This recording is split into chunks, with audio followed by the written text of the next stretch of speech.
recebo-vos no Polo das Ciências da Saúde da Universidade de Coimbra, no meu posto de trabalho, da Faculdade de Farmácia, que é a minha segunda casa há já 30 anos. Cheguei à Universidade de Coimbra em 1981 para me graduar em Ciências Farmacêuticas na Faculdade de Farmácia e quis o destino que aqui continuasse ao serviço de uma carreira de investigação e de docência, ou seja, ao serviço da Universidade de Coimbra. Desde o tempo de estudante, tenho tido contacto com a investigação científica, primeiro porque exerci as funções de monitor no Laboratório de Farmacologia da Faculdade de Farmácia, o que me proporcionou um contacto, talvez precoce, com a investigação científica, mas que veio determinar as minhas opções profissionais. Acabo por consolidar a formação científica e académica na Universidade de Coimbra, com alguns momentos que intercalo com formação em França, e por defender a minha dissertação de doutoramento também aqui na Universidade de Coimbra, doutoramento em farmácia, na especialidade de farmacognosia e fitoquímica. Nesse mundo da química das plantas, tenho uma predileção especial por um grupo de pequenos compostos que exercem funções nas plantas, funções ecofisiológicas importantes, ajudando-as na adaptação ao stress e na sobrevivência, e que são capazes de desencadear estímulos sensoriais, olfativos, nos humanos.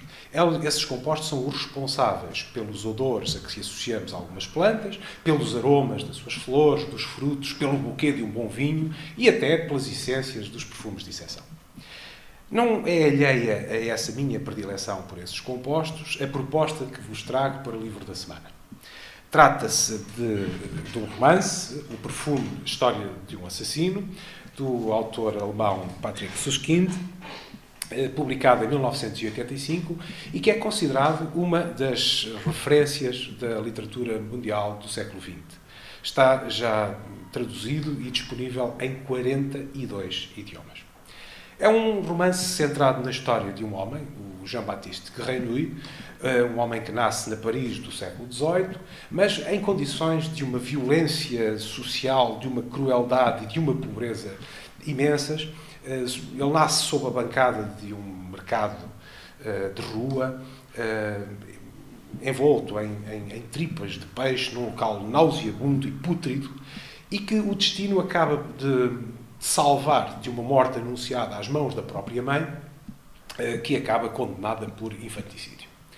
Ora, o Grenouille nasce também um homem diferente. Nasce um homem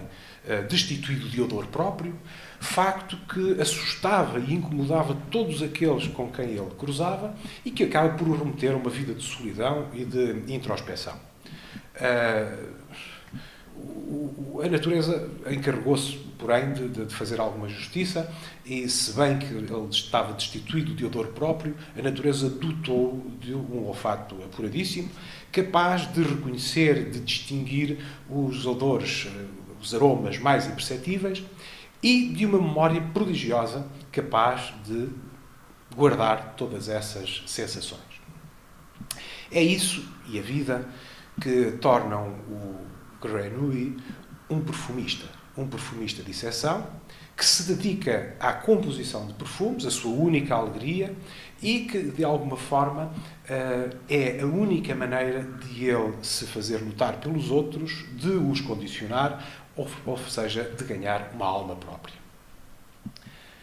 Acaba por se viver obcecado pela criação do perfume perfeito, e por isso torna-se também num assassino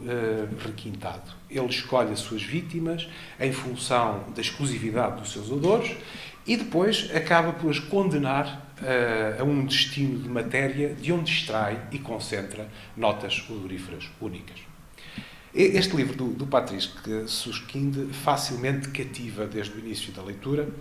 na medida em que ele consegue equilíbrios fantásticos entre a crueldade, entre o fantástico, o racional, o irracional, e simultaneamente incorpora descrições extraordinárias, quer dos personagens, quer dos cenários, mas especialmente das sensações, dos odores, dos aromas que sempre omnipresentes e que nos levam a viagens entre o real e a fantasia. É um romance único, também talvez só o Patrick Suskind pudesse ter escrito. na medida em que ele tem vertida muita informação e muito conhecimento sobre a história do século XVIII. O Patrick Susskind é graduado em História Medieval e Moderna pela Universidade de Berlim e, simultaneamente, incorpora muito conhecimento próprio da atividade perfumista e da ambiência que se vive na Provença francesa, onde essa atividade tem mais expressão e que, de resto, é cenário em várias cidades, Montpellier, Auvergne, em Grasse, deste livro. O Patrick Susskind estudou, pelo menos fez parte dos seus estudos na Universidade d'Aix-en-Provence, que é uma cidade vizinha de Grasse, a eterna capital da perfumaria mundial. Esta minha revisitação ao perfume quase me obriga a divulgar uma outra obra, um outro livro, num outro contexto, que não é um romance, mas sim um documentário técnico-científico,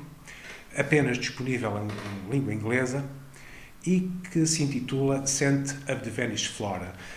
Eu atrevo-me a adiantar uma tradução, Os Aromas da Flora em Extinção.